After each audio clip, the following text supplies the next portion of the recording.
How often are you out here? We spent probably like total like a month here. It was awesome. I would just like wake up, go fishing, play golf, and then make music eventually.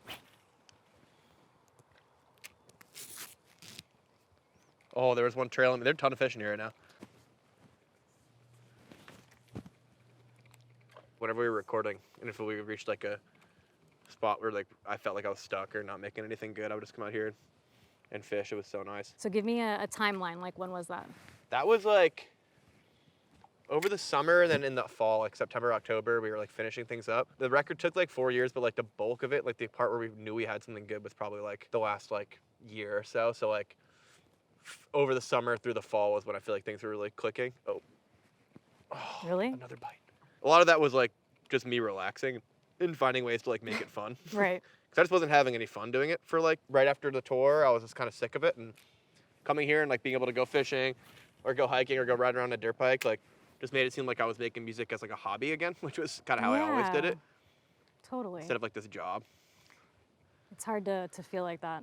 It is. It just Get makes back to grounding and stuff. it's like this thing that's supposed to be like so fun and so like rewarding is just becoming like tiring and like making you anxious all the time. Like I had to find a way to love it, and that helped by just like distracting myself a little bit. Oh, we got a big tangle there. If you could fish with anyone in the world, who would it be? Oh, the dude from River Monsters, Okay. Jeremy Wade. Yeah. He literally caught every like big scary fish in the world. And that's why I had to stop shooting, like doing the show. Like he just caught everything. That would be sick. Yeah, someone that like knew what they were doing. I did like a guided like fly fishing trip in Montana this summer, and it was so cool because the guy just like the part that sucks about fishing is having to like tie everything and like untangle. Mm-hmm.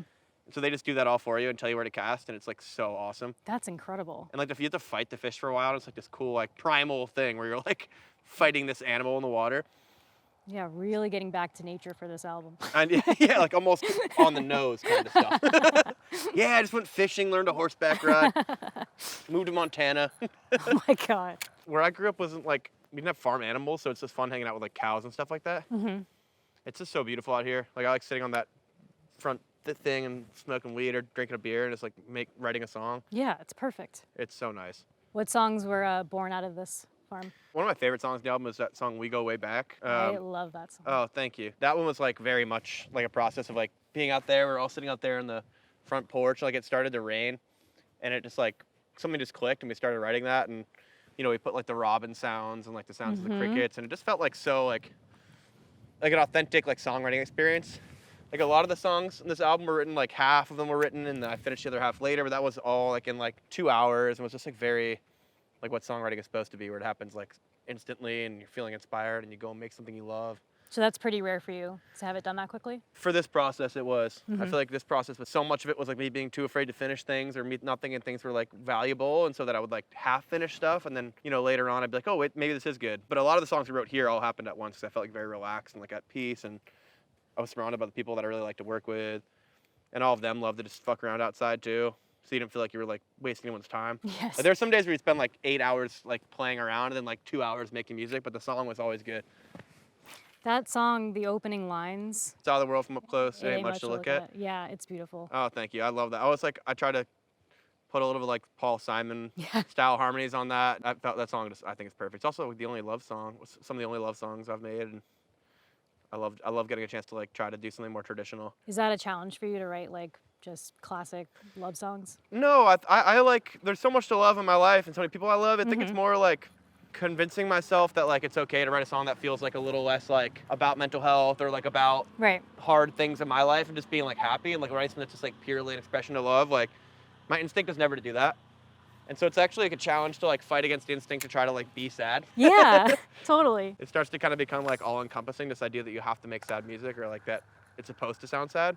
Yes. And so it's a little scary to like branch out in that way sometimes, but I mean, people say that's like a cliche, but I think it's a real thing that like sometimes you question like, do I have to be sad to write or to be even creative? And you totally. don't. I've lived by that mindset for so long. I've only recently started like challenging that. Selfishly, it just felt too shitty to do all the time.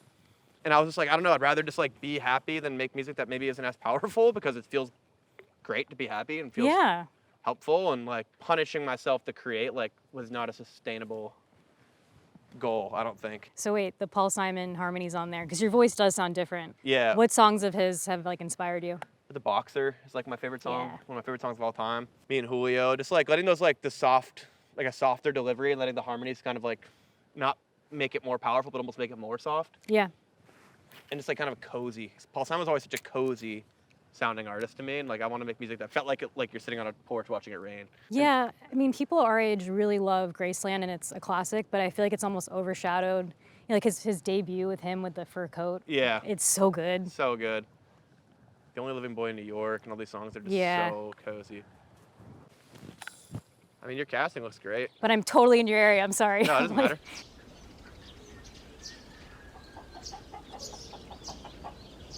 So your older brother fishes, what about your dad? My dad did come out with us a couple times in the last year, which was really cool. He doesn't love leaving the house that much, or like our property. He's like me, where he doesn't want to like ask to be invited. He wants to like be invited, even though he really wants to go.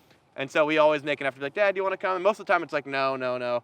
But then every once in a while he'll say yes. And this was like the pandemic, you really got into it? Yeah, pandemic. And then the last honestly last year, even though it was like a struggle with like making the album and like what comes next, blah, blah, blah, like it's the first time off I'd had in a long time since things had gotten kind of crazy. And so like I just did all the shit that I like loved doing, like hanging with my family, fishing, skiing, dirt biking, playing golf, like all these things that I had to do under so much, like it felt like there was always something coming up after that. And part of the summer where like it's like mid-July and like all like the celebration of summer's over and you're just in that like summer heat and like you have nothing going on for weeks and it's just that like, yeah. I don't know. I really like that time where it's like I have nothing coming up. There's a lot of stillness, it's good. Yeah, I love it. I feel like you also kind of needed that. It's hard. Like I said I wanted to be still and to be chill, but I didn't know how because I'd just been so up here for so long. So, and so like, on. Yeah, so it took me a while to like realize no one's waiting for the next thing I have to say. Like no one cares what I have going on right now. They just want to like chill and go fishing with me. And it was like harder to relax than it was to be stressed out. I mean, this is a big question, but like how do you think you overcame that pressure and stress to follow up Stick Season? Honestly, it was just time.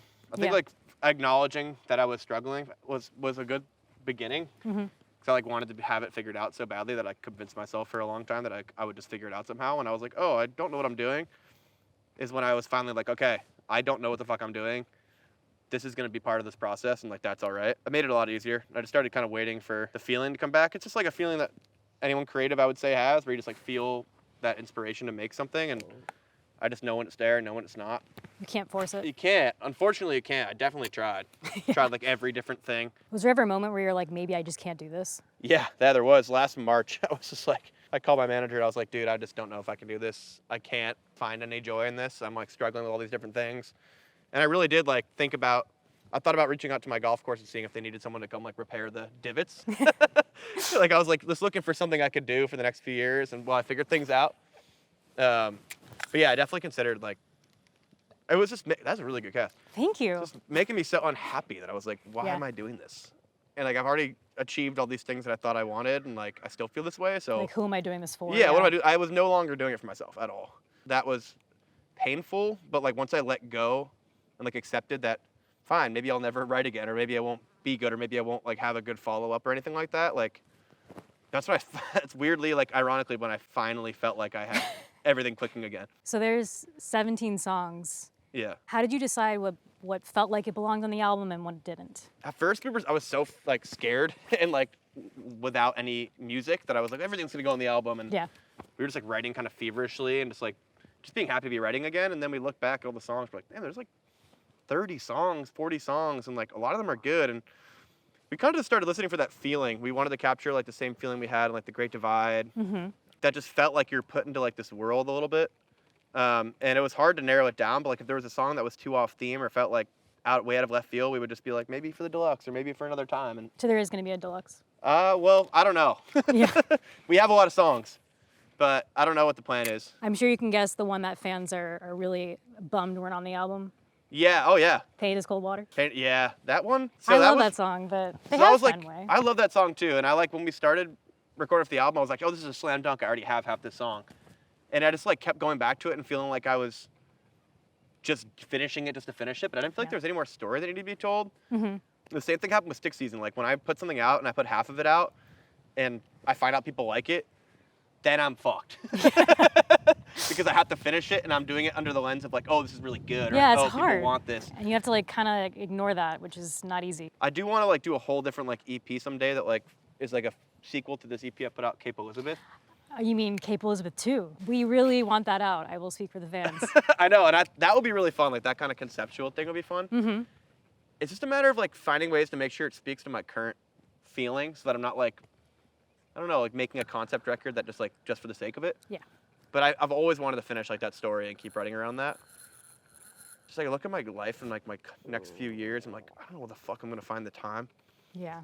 But I also don't want to fall into the same trap of like what happened last time, where I was just like, I'll save it for later, and then later comes and you're like, you have no idea who you are.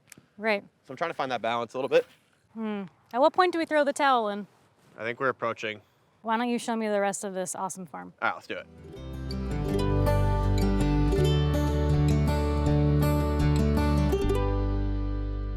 Yeah. You want to try feeding? Absolutely. Their tongues are horrible. Wait, let me see. So like coarse. It's like sandpaper. Yeah. Hey. This cow's kind of dominating all the food. Oh. I know. Something's happening in the cow world right now. I don't know what it is. Do you want to? I don't think you'll like this. Really? Does it want it? No, it's like, nah, dude, give me an apple. I think wants a fucking Crunchwrap Supreme. All right, cows. Goodbye, Mr. Donkey. That one's so social. So social, and it'll start braying when you walk away. Oh, yeah, I know. I'm watching out with the teeth. Oh, I don't think it hurt. It has like human teeth. That was really hard. Fucking vampire donkeys. So aside from here, you also recorded in Nashville in a studio, Yep. and then Long Pond. Long Pond, which was sick. Yeah, I need to know all about that. That's awesome. That was cool. So it's like 4 hours away from where I lived in Vermont, so it was like close enough to feel like home. Mm-hmm. But I was like Wikipediaing it for sure before I got there. Yeah. Which I was doing a lot at that time, because I was like stressed out about writing, and I was like, oh my God, it's Aaron Dessner. Like, this guy's such a legend. He's done Bon Iver and Taylor and Gracie and all these artists that I really admire. And so I was pretty stressed going into it, but it's just this beautiful like wooden studio, like where you sleep in like a bed upstairs. Like it's very like down to earth, and Aaron is like the coolest dude ever, and we just had a sweet time getting to know each other and making music. And he's an artist, so he's understood like where I was at. And so the first thing we did was talk about like where I was at creatively and how I was struggling a little bit and I'm feeling burnt out, and he was really receptive to that. And like once he like accepted me into his world, I feel like we started to click really well creatively. You reached out to him first? I remember how we connected. Gracie Abrams, who I love, was like, I've been working with him and I loved the way the production sounded, and I think we spoke on Instagram and then just kind of ended up trying it out. And That's great. with any like creative partnership, it's always like a little bit of like feeling each other out, and I feel like we just clicked pretty quickly. And the first song we made was that song Porchlight, which was like, okay, so we're making cool music, and he's like a wizard on production, and he'd kind of like, I call it caving, where he'd just send me to like a little sound booth, and I would just like sit in there and write something, and we'd go out and he would track it, and like I would come out and it'd be like a fully produced song, and we would just like put it all together.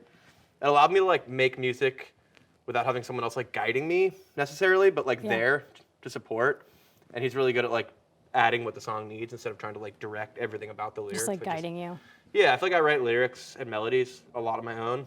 And like whenever someone's like trying to push those into a different direction, I find myself like people pleasing a little bit, just trying to use what they brought in. And so he kind of knew that I wanted to do that part myself. He'd let me do that myself, and then he would add in all of his amazing production, which like helped me feel like the song was in a new life, kind of. He seems like the most relaxing, chill guy. He's so chill. Yeah. I was like so much stress, and like it's hard to be stressed around that guy. He's just like so relaxed. The calming presence, kind of like a therapist, honestly. Hi, Buttermilk. Hi. Hello, Miss Buttermilk. So She's so peaceful. I know. Is it through Long Pond that you met Justin? Hinterland, like 3 years ago. Okay. And I didn't meet him at all during the process, which is kind of like, I would love to meet him and like hang out with him, create with him, but like he's such like a mythical figure in my head that like it's kind of cool to have him just like float into my songs, and then he's like, I guess this is Justin that did this, and like it sounds just like him. So it was cool just to, it was like kind of perfect. I didn't want to like, I'm like too nervous to meet him because like I love his music so much, but the fact that he's on the record is like insane. And hopefully someday we get to hang out, but there's like a folder of like unreleased songs of his like in the studio, and like I was like, geeking out so much like looking at that. I'm like, oh my God, unreleased Justin Vernon songs. Like he's like one of my musical heroes. I think it makes sense that you didn't meet him, because even when Taylor, when he did all of that stuff for Folklore, they didn't meet either. He like sent the Exile track over. That's kind of how it works with him. I think he likes to keep things like his own way, like very private. And you know, he's like I think people forget, like, even if you could become like a bigger artist, like you still have like, say, neuroses, but your own methods that like never leave. And like a lot of times the bigger you get, the more you hold on to those. And I think Justin really likes to hold on to like the way he likes to make music. And it's cool. It's very like Bon Iver. It's like mysterious wood person will lay down guitar, and like I won't see it, but I'll see it come through the email and I'll be like, oh my God, this is him. He's definitely like a mythical presence in my life for sure. It's pretty cool. I mean, similarly, like you came back, to the outdoors and like try to get back to yourself for this. So yeah, like when I heard the story of him making For Emma, just spoke to me so much. It just felt like the way I've always kind of wanted to make music. And I think Stick Season was really similar to that process, where I kind of just like locked myself away in like a place that I knew really intimately. And having him be a part of this process made me feel like more connected to that story in the context of like this next album, which was, as we were saying at the fishing pond, is was a lot more like, there were more eyes on all of it and more pressure, and it felt like less authentic to kind of be going to a big studio or trying to like, Right. It felt less authentic to go somewhere big because that felt obvious, and also it didn't feel authentic to go back home because that felt obvious, or just felt like it wasn't connecting the same way. And so like I was really inspired by how he found authenticity through like where he went to make the album. I think the place that I'm in determines so much about the music I'm making. what other goals did you have aside from, just the horrific amount of like pressure that you faced, like musically, like what were your goals? Yeah, I think first and foremost was just to enjoy it. Found out that enjoying it wasn't necessarily like writing the best song, but like trying new things, like putting, more like electric guitars and messing around with bigger sounds and like solos and instrumental breaks and moments where like it doesn't have to all be coming from me all the time. But I also wanted to create like more community around the album. It's such a lonely like place to be, just making your own music all the time, and you're the only one playing everything, you're the only one writing it, and like you finish it and it's just you and the producer, and you're kind of like, okay, that's it. Like I brought my band into a lot of these, so my band would come out here and record with me, and my wife helped write a song. I had, different friends that I'd known for a long time come and help me, and just kind of recreating that community again, so I felt like more connected to music instead of just like having to draw for myself all the time. Yeah. Which one did Brenna help write? She helped write American Cars. Okay, Yeah. so that's actually what I was about to bring up, because hearing this record, there's so many songs that I can't wait to like scream out loud Yeah. at your show. It's Yeah. like, it's tailor-made to be with people and to have that experience. American Cars is so great.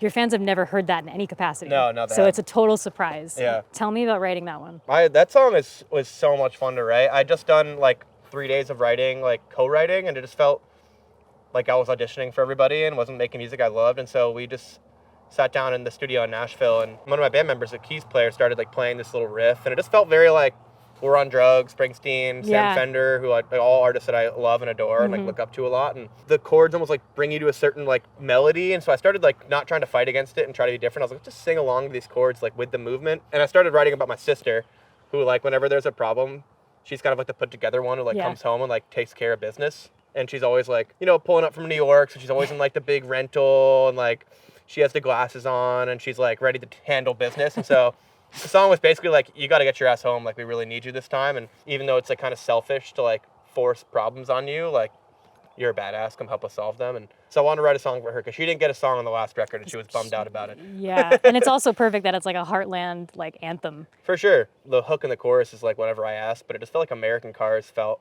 perfect for that song because it has such like a rock and roll American feeling to it. Like American rock and roll is hugely inspirational to me. Like, Springsteen, first and foremost, like the way he's able to tell a story while also like getting people moving was Yes. something we really wanted to incorporate into the album somehow. What's your favorite Springsteen? It's really hard. Atlantic City. Yeah. Such a great song. The band version is amazing, but I didn't realize it was a Bruce Springsteen song until I had to cover it, and I was like looking at the lyrics up. I'm like, oh, it's Springsteen wrote this song. Yeah. And I went and listened to all of Nebraska and just kind of fell in love with it. Again, like the way he made that record.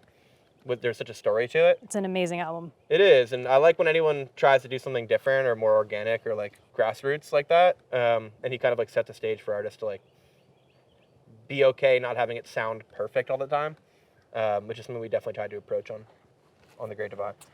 Speaking of The Great Divide, though, I wanted to ask you, is there any connection with the band? Across The Great Divide is their song. Oh yeah, for sure.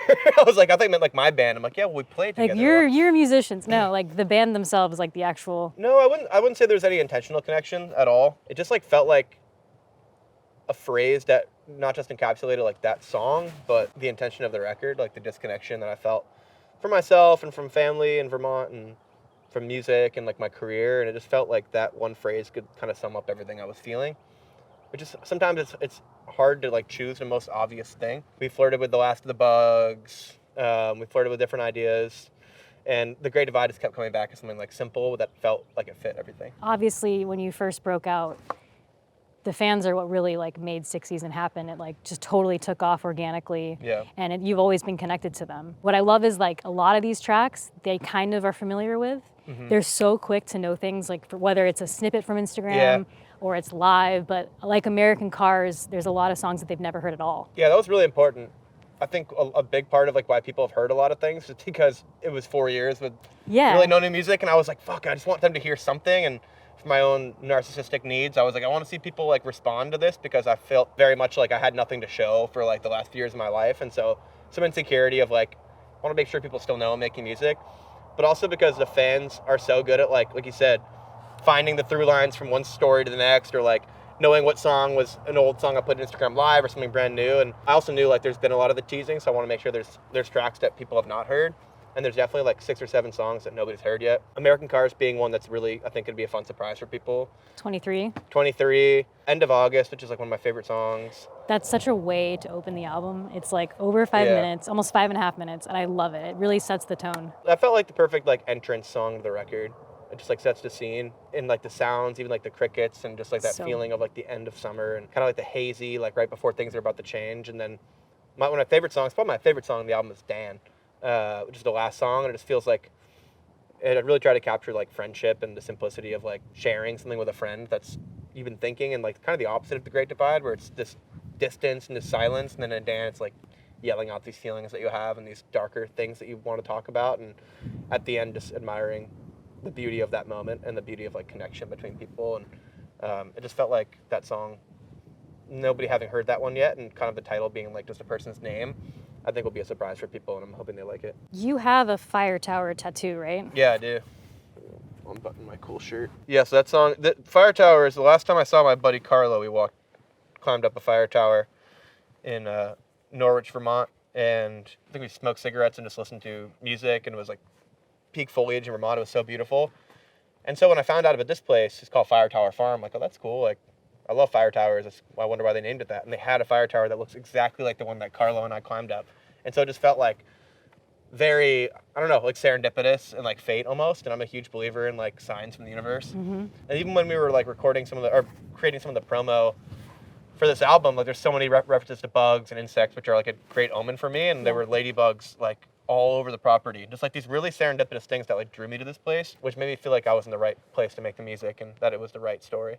And fans will know this obviously because of Carlo's song, Mm-hmm. and they know that he's a recurring character. Yeah, it's tricky to like try to.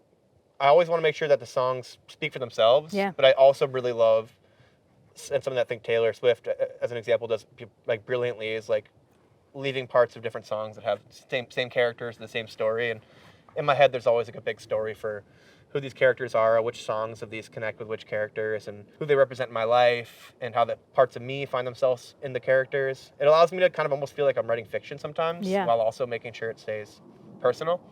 The idea of writing about green rooms and flights and hotels and playing shows, and just kind of felt like I was so limited to that experience. That's all I had done for so long, that I wanted to start like creating things and looking farther backwards, but also like into like an imaginary world that I could create music in that felt authentic to me, but also allow me to get out of this like kind of boring, non-creative life I've been living. Well, I think it makes sense that not all of it is autobiographical.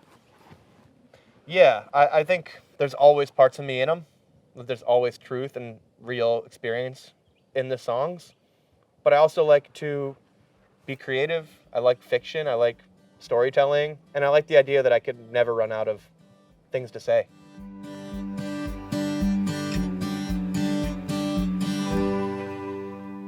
You're back on Twitter now. I finally made my return. Yes. I want to read you a recent tweet that I, picked up on.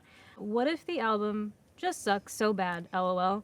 Would be sad for me, but low-key funny considering the build-up. Is that something that you actually feared? Yeah, I still do. I'm still like, I like it so much, and the fact that I like it, I think that it's not good, because if I like something, I feel like people won't like it. It's like fishing we did earlier. Like, As soon as we were off camera, some fish were caught. Like, that's how I feel. Like, if I am enjoying something, then maybe people won't like it because I'm having too much fun enjoying it. So that if I don't like it a lot, like if I think it's going to be terrible, then that's when I think people are going to like it. Because like I feel like everything for me happens in reverse of what I expect. I mean, you've said that there's 17 new versions of Stick Season, jokingly. And you said there's a gazillion lyrics. Yeah. But those are things that your fans love so much, you know? So I don't see Yeah, I'm definitely doing a little bit of like it's like when you send someone a draft of something and you're like, this is not finished and it sucks and it's so bad, but like, let me know what you think of But it. like compliment me. Yeah, I think a little bit of like trying to like build myself like a defense, I think, because I'm worried that people might not like it. I'm just worried and nervous. It's just been so long and I'm so aware of like I don't know if that's pressure really, but just like the opportunity of the moment of like having all like of this kind of thing and like the promo and the people at the label pushing it and people wanting it to work so bad in my career, in my life, that like it's scary to think about, well, what if it just does terribly? And then I'm so afraid of letting people down. How long were you off Twitter? And like, what was your relationship now with social media? What would you say it's like? Twitter just became like, and I'm calling it Twitter, by the way. Yeah, I'm not X. ever calling it X. Never. Never. That was one where I could kind of control what I'm seeing about myself on the other apps. I feel like there was a point like where my TikTok algorithm, my Instagram algorithm, my X algorithm, like a lot of stuff about me that I was seeing because I'm like occasionally checking it too much or I'm posting something and so Twitter or TikTok's like, oh, like you want to see Kahan? Here you go. Here's everyone that fucking hates you. And Twitter just became like, I don't either the good and the bad. Like if someone was praising me or if someone was like being negative towards me, I feel like it did the same thing where it just like took me out of reality and out of like where I wanted to be, which was present and like in real life. And Yeah.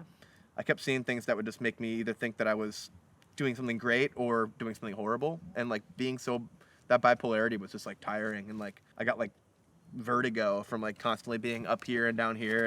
And also I just kept getting fed stuff I didn't want to see. Like I just felt like I would leave the app and be like, oh God, I need to go like wash my hands. Are you referring to the fruit AI? The fruit AI, like all this stuff that I just feel more and more like left out of society the more I go. I'm like, what's going on here?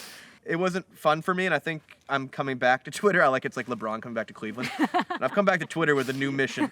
I've come back with like the idea of just like trying to like connect with my fans and like have those little funny things and not have everything feel like it's a promotional post all the time. Yeah. A lot of times I feel like when I stay off social media, like my team is still posting stuff, and so it's all just like, here's my collab with Ella Bean, or like here's my new singles coming soon, and it's not like a lot of it's not coming right from me. So I wanted to make sure I could have like the direct communication with the fans about the stupid stuff I was thinking about my butt and poop.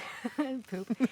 For this period of making this record, you mentioned that you went to Joshua Tree when we were fishing. What was that like? Because I know that it kind of gave you this realization that you maybe needed to take a second from writing. Joshua Tree was horrible. I can't even tell you how not better I felt after going to Joshua Tree.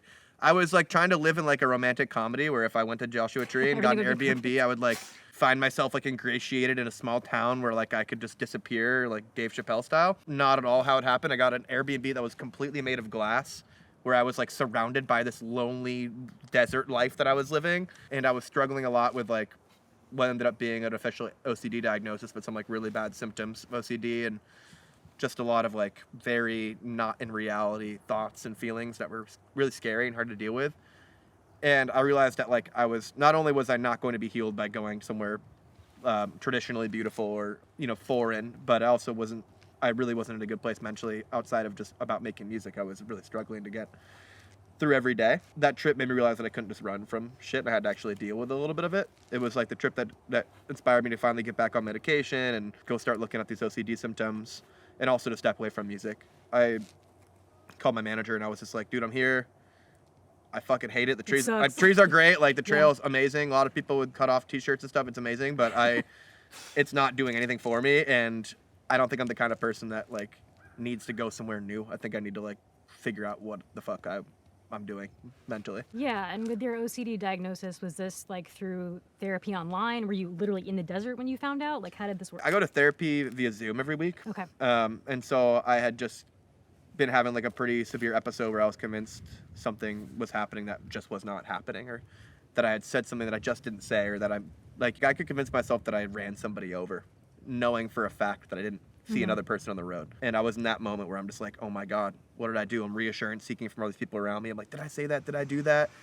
And it's like I'm seeing it scare people around me, where they're like, no, that didn't happen. But like in my head, I'm like, nothing they say is gonna make me feel better. The music became this weird obsession where like every time I started something, I would just convince myself that it was horrible or that I'd done it before. And not really in a way that I had before, where it's just like having creative issues. It was like this really insidious feeling of like, this is bad, this is bad, this is bad, stop. And this voice in my head was just making me feel like I was writing nonsense on the page, and then I was dealing with these real life things where I couldn't remember conversations and days of my life because I'd been so caught in this tangle of thoughts. So my therapist had been kind of like, I think, just registering this for a long time, but I think really like let me know what I was going through was OCD, and it wasn't like just anxiety or being stressed. It was like this real insidious like disease or sickness or disorder that I was struggling with, and it was interesting because I started putting all these pieces together from my childhood and these different rituals that I've had my whole life, and I'm like, wow, like I've been struggling with this thing that I thought I was so alone in, and like looking up online like these delusions that you can have, for the lack of a better word, of like how common they are. You're sharing this like pretty serious thing, and I'm like smiling, but I'm letting you know that I'm only smiling not because I'm like, this is great, but I've had OCD my entire life. Oh wow. I've been in therapy forever. I've been on medication forever, and I think like when I was like 5 years old, I was like, why do I have scary thoughts that I can't share with anyone? I'm a kid. Yeah. You know? Like what's going on? And you're so afraid to like vocalize that, and the last thing you think is like, oh, it's OCD, or like something's wrong with me. Right. It's viewed as this glamorous mental illness. like you're washing your hands a lot. Right. You're right, organizing. Right. But it's like the kind of thing that like I don't even like talking about ever because it's so awful and it like keeps me up at night. Totally. And it's a real thing that I feel like we haven't really gotten around to normalizing. Yeah, for sure. Because we can say like, oh, you have ADHD, or like, I want to be aware of this or aware of that. But right. people all the time are throwing around like, man, I'm so OCD. Yeah. And I'm kind of like, I don't ever stop them, but I'm kind of like, you don't really understand like how horrible this is. Oh my God. I'm sorry I've dealt with that. It's I'm so new to like the journey of like confronting it, but well, I think it's pretty awesome that you were able to confront it at an early age. Was it surprising for you, or were you kind of like, oh, I've always felt like that? It was surprising. I think I was under the influence of the idea that like OCD, like you said, was like I need to wash my hands 100 times. Right. I watched those like true life things on MTV or whatever back in the day where it's like I have OCD and the girl's like making her bed 300 times. I was like, well, I don't do that. Yeah. I didn't realize how much more there was to it and how many layers to this like problem there are, and how a lot of it has nothing to do with like physical touch. A lot of it's like this mental obsession a lot and of like stuff in the head. Yeah, and I think that's really what my I don't know strain or whatever it is has done. And it wasn't until someone mentioned to me that my therapist kind of like put it into my head of like that is OCD, and that I was able to put the pieces together. What about with the album? How did it affect that? Constantly checking on the perception of myself from people, to like that feeling of like that reward from seeing that you're something is not true that you're worried about, like that people are forgetting about me, or that my new music isn't going to be good, or right. These like things that I was seeking out to kind of find. And sometimes I would see that people were excited and I'd be like, okay, great. And then 10 minutes later, I'm back in that same thought. I'm like, oh no. And then you see something sad and then I'm ruined the whole day. And the reassurance seeking. Reassurance seeking was like, that was the biggest thing. And I'd find myself like asking, my wife or my mom or whoever, like, do you think this stuff is good? Like, am I going to fall off? Like it was like a level of like afraid and paranoid about like what was coming next that didn't feel like normal or anything that I had really gone through in the past. It was stopping me from starting anything because I was so focused on the what ifs and the obsession with like making something great and being better and not falling away or whatever, that I just was paralyzed in that for a while. So it's been, 3 years since you started your initiative, the Busy Head Project? Yeah. Can you tell me a little bit about that charity? Because I think it's very cool that you're doing that. Yeah, it's been the most like amazing opportunity that I've ever gotten to be able to raise money for, organizations doing great work in the mental health space, raising money for organizations in Vermont in particular, where I came from, an area that has a real discrepancy of wealth. I grew up in a very nice area with a lot of access and a lot of privilege. And I had parents who would say, let's take you to therapy and let's get you medication, which sounds like you were able to have too, which is an amazing thing. Lucky, yeah. I thought that was all of Vermont. That was all of the world, that everybody was, either everyone was fine and they didn't need help, or if they had a problem, they were like me and they could seek help for it. And when I got out of Vermont, New Hampshire, and started seeing folks who were like, I just can't afford to go get therapy. I do have all these problems. Or people on my crew that are like, I can't afford to go to therapy and I'm working all fucking day. Like, so being able to, like, for example, on tour, like having Backline pay for mental health services for all the crew, those things where you see real change and you're like, I actually was a part of helping someone And I think with my music for a long time, I thought, oh, I'd talk about mental health in my music, and hopefully that's enough. And it didn't feel like I was doing as much as I could. And sometimes I would write music, and I'm like, am I just glorifying this? Like, am I just like dangling this carrot of therapy over people's heads without actually helping make a difference in that space at all? And so raising, $6.5 million so far, donated $1 million to the Busy Project for our next tour, which Live Nation is matching, and like doing these things that are like concrete. And then my ultimate goal, like my biggest dream, is to get everyone in Vermont cheap, if not free, healthcare access, mental health care access. That's a huge idea and a big project, but that's like my biggest aspiration would be for like anyone going through, especially those times like high school, middle school, where you're like really starting to figure out what's wrong with you, basically. Yeah. And so we've done flyaway events, we've done a golf and concert thing, which was super fun. And it just feels like everywhere we go, we're getting to meet people who are interested in like jumping on board and making change. I feel like we're also in a different era now where like musicians are speaking out more than ever on mental health. It's like a very normal thing to take breaks if you need to. Totally. I feel like when something's kind of like fucked up in a musician's life, like they're able to say like, this isn't okay for me. Yeah. You recently supported Chapel Roan when she was having people like kind of basically accost her, like disguised as fans, but they just wanted stuff. Yeah. You spoke out about that. Do you encounter that a lot yourself? I think it's a lot different as a guy. Yeah. I haven't experienced that level of infiltration of scalpers and paparazzi in my life at all. I've experienced some. It's always uncomfortable, and it's tough because as someone that has such a close connection with my fans, I want anyone who says they're a fan to feel seen and feel heard and respected by me. But the manipulation of somebody pretending to be a fan, it like creates just like anger, because like you use this thing that that I care about to try to elicit a reaction or your own gain. That just feels so like gross. And I know Chapel, someone who loves their fans, who is always in my experience, they've been kind. Like I just knew in that moment she was being set up to fail. Like people pretending to be her fans and her saying she wants space and people seeing that as her attacking her fans, which wasn't what was going on. I think it's really important to set boundaries and to set examples for other artists that this stuff is not okay.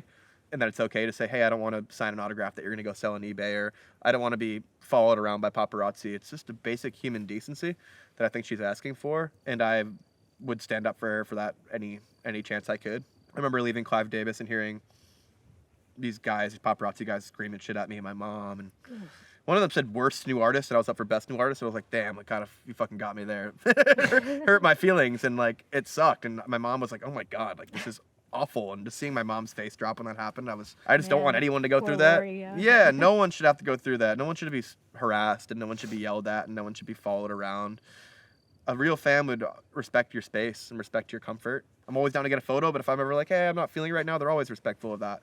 And I hope that Chapel has only that experience from now on too. You mentioned scalpers just now, and when you announced this upcoming tour that you're launching this summer, you went out of your way to take great measures and make sure that fans, legit real fans, not bots or scalpers, got tickets in their hands. Why was that so important to you? Every city we play in, I've probably played 5 or 6 of the venues in that city. I've been touring for 10, 11 years now. And so I just wouldn't be in these venues without those 100, 2,000, 5,000 people that came to those earlier shows. What are you most excited to hit? Like which venues? Because you have some awesome stops. Oh my God. I'm excited for all of it. I was saying this yesterday, we're still in rehearsals, so I just want the show to be as good as it can get before I'm like too excited. But I know that the Fenway shows are going to be insane. Amazing. 4 shows at Fenway is just nuts. Wrigley Field, Rose Bowl, like these venues that I've just seen on TV growing up. Yeah. I'm so excited for. And Boston though is always is home for me, and getting to see my family and all my aunts and uncles and friends and this community of people that have always shown up for me. Like it's amazing. I mean, going down to Texas, like we used to have to cancel shows because we couldn't sell enough tickets.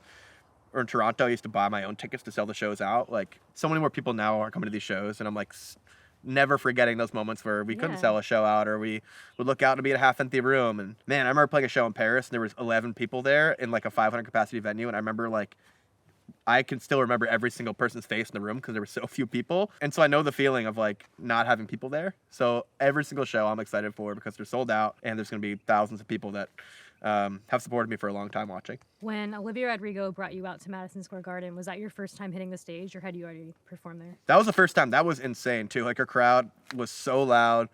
She's also so cool, and like you hang out with her backstage and she's so down to earth, and she's just this like superstar on stage, and it was amazing. I did get the flu after that and was like so sick that my skin hurt. Ugh. And I had diarrhea, and it was so awful. Like, I had to cancel a show. I got an IV, and the lady stuck it in the wrong part of my arm, and blood just started spurting out everywhere. I thought I was dying of, like, the 28 weeks later disease. Oh my It was God, so that's gnarly. awful. And I'm not saying it was Olivia's fault at all, by the way. It was not her It fault. just happened to be right It just after. happened to be right afterwards. But it was worth it, because the experience was so cool, and Olivia really, like, brought an entire new group of fans into my world. And for this upcoming tour, what are you gonna do on the road to make sure that you're grounded and staying good? Like, what's your routine like? I need to do a better job of finding routine. A lot of times I'll just sit in the venue and watch this like world be constructed around me and like watch people filter in. I'm like, are they gonna like it? Are they gonna like it? So sometimes I'll go play golf. My band and I'll go play basketball. We play Monopoly Deal, which is really fun, can get like pretty toxic at times. But I'm also gonna try to see more of the cities I'm in. A lot of times they say like on tour you go everywhere, but you've been nowhere. And I sometimes feel like I haven't seen as much of these areas as I've wanted to. I have like really bad acid reflux, so I can't eat all the food that I want to eat in these cities. But I'm hoping like for museum recommendations, park recommendations, that kind of stuff. I equated this like fan culture that's 100% all you. It only reminds me of maybe like the Grateful Dead. I can't think of another fan base that's that like dedicated. They're so dedicated, but they're also so cool to each other, which is awesome. I think that's what's made the culture so cool and the community so cool, is like the respect and kindness that people show each other. There's not a lot of like, at least from what I've seen, like there's not a ton of gatekeeping. There's not a ton of like, I found him first, leave me alone. It's like they all want to connect on the themes and the music that they've all hopefully related to in some way. And some of the songs are talking about some dark stuff and some heavy stuff. People feel like by being in that community, they've already opened up to each other and that the wall has already been broken down. And to watch people form that community and find that friendship and connect on what they think the songs are about, which sometimes they're like, this is like, must connect to that song. I'm like, no, but it's cool that you see it in that. But watching people try to decode all of it, not only within the music, but also how it affects their own feelings, is so sick. I remember I used to do Instagram lives and I would watch like people in the chat become friends, and then I'd look on Instagram, and I'd be tagged in a post and they're like going to Seattle together, and like these legitimate friendships are happening through the music, which is all I could ask for. I'm like, I don't even care if you guys listen to me anymore. The fact that you guys are still friends is so cool. Wait, is it true though, for the song She Calls Me Back, that subject is in Stick Season, right? You still won't call me back? Once called me first. I think you did make that connection a long time ago. Yeah, that song connect. I thought you were gonna ask about the number in that, which I thought would be funny. Yeah, the characters are all like there are through lines for all of that. Some of them are more fleshed out than others, but yeah, I always imagined kind of the character singing in Stick Season and She Calls Me Back being kind of like this more bitter narrator, similar to like Dial Drunk, like all the songs kind of coalesce. Is that intentional? Like, how do you feel in general about Easter eggs? Like, are you the bugs? There's a lot of bugs on this album. I know it was like a theme for you. Was that intentional? Yeah, definitely. To an extent, I think I'm always kind of consciously thinking about how songs interact with each other, and a lot of putting this album together was finding the outliers and songs that didn't feel like they fit into this world. I never wanted to kind of hamstring myself with that, where I'm like, it has to all connect and like there has to be a story to all of it, because I'm like not making music that makes me feel. I'm just trying to tell like a completely different story. But bugs in particular have always been like an omen for me. Like ladybugs have always been a good omen, and my mom always called me her little bug. And they also represent these things that go away but return. And I was thinking a lot about creativity and friendships and relationships to family and to music. For a while, I was in the winter, and I was in that like cold feeling where there's nothing around and nothing's alive. And when I started feeling happier again and creative again, I felt like I could hear the Beatles and the Crickets, and I was noticing ladybugs again, and these bugs started to return for like the spring of that time in my life. It felt like I see them as a metaphor for what I'm going through in my life, and I wanted to sneak them into the album in a way that felt like they connected to the music, but also connected to that larger idea of like the return of connection and the return of understanding. And when this is all going through your mind while you're writing songs, are you thinking about your fans or what they'll figure out? Or is that just like a totally separate thing and you're able to create on your own? I do. Like, I think I start most of the songs trying to just have it be about as much for me as possible. Like, I want to create something that moves me. And then once I have like my teeth into something, I do start to think about how can this connect, and can I still make this relatable to what I'm going through right now, but also connect to this other song or to this other idea? And I think what's nice about having a lot of these songs, all the songs really set in the setting of Vermont, of New England, it kind of allows people to draw their own conclusions. I also think it's really important to never try to control the narrative or the response to your music.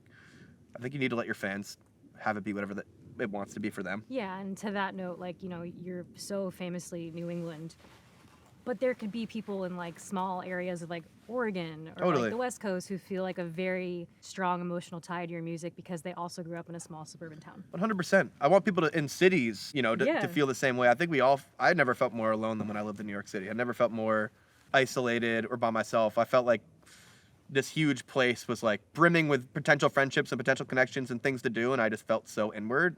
I think you can feel that isolation or that loss of connection anywhere. And I definitely never want to make people feel like you need to be from a town of 1,000 people to enjoy the music, because I've lived all over the world and I've still felt that same longing and that same loneliness. And so it's really important for me to make sure that in the music we're never like trying to gatekeep this experience or be like, this is about small towns, which it is, but Yeah. I think it's about more than that too. In terms of Nashville, is this mainly where you're based, or you're based also in Vermont still? Yeah, so we do as much time in Vermont as we can, but I found myself in Nashville a lot more this year, getting ready for tour, and it's nice to be here because I feel like I'm working, and then when I go back to Vermont, I'm kind of just like a high school kid again. Yeah. And like I'll go out to see a friend, and I won't come home for like 4 days, and we'll have gone fishing and gone to the casino or played golf. And down here, like I have their structure, which I also really need for my life. Like just going to the gym and like having adult going to dinner parties type shit. Like those things in life that I never really got in my early 20s because I was always on the road. Things that I really missed out on, like forming a community. I'm lucky to be from a place where my friends are still my best friends in Vermont and New Hampshire, but I always had these people in my life. And in Nashville, I had to like find out who I was as a person to make friends and like try to make connections, which is really hard. And I had never really done that until I moved here and realized that like I need to have a life that's more structured and adult than just being on tour and, you know, going to play golf at home. And so Nashville's been a good setting for that. Final question. I've always wanted to know this. Where is the weirdest place you've heard Stick Season playing? Well, I had a friend send me Stick Season on the radio in like this random like Italian gas station like in the middle of nowhere, and I was like, that's awesome. That's great. I don't know how they're relating to it, but I love it. That's amazing. You've literally spent your entire day with me. Thank you so much. I'm really excited to hit Citi Field. Oh, you're coming to Citi Field? Absolutely. Yay. Yeah. So Well, thanks thank so you for much. your time, and thanks for seeing Fire Tower and coming out here to the wilderness with me. I really got a sense of the Great Divide. And we didn't catch any fish. Hey, you know, it's not all about winning, I guess. I don't know. Nice But- closing no, line. No. End it now. End it now. Goodbye, Mr. Donkey. That one's so social. So social, and I'll start braying when you walk away. So wait, aside. Look at this motherfucker. Yeah, where's the reel on here? I don't think they gave you a reel. No, looks like I'm crying now. I know, but me it's too. a- No, it's good. It's good for the tape. Yeah, sorry. Yeah, I need to real just. No, you're good.